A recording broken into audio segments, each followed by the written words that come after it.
Mundakayam saint Joseph girls ഹൈസ്കൂളിലെ 2024-25 പ്രവേശനോത്സവം school ഓഡിറ്റോറിയത്തിൽ നടന്നു. School headmistress VM Bindu, local manager reverend C ഇവറ്റ്, PTA president George Joseph, ward മെമ്പർമാരായ ജിനീഷ് മുഹമ്മദ്, ഷീബ ഡിഫേൻ, അധ്യാപക പ്രതിനിധി Mercy Andrews, Jiji P George തുടങ്ങിയവർ ആശംസകൾ അർപ്പിച്ച് സംസാരിച്ചു.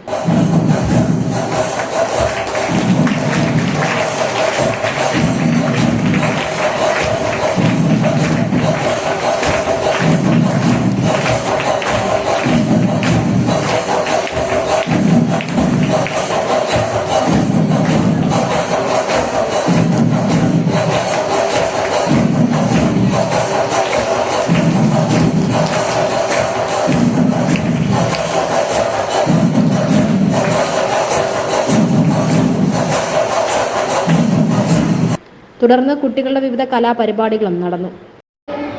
നീ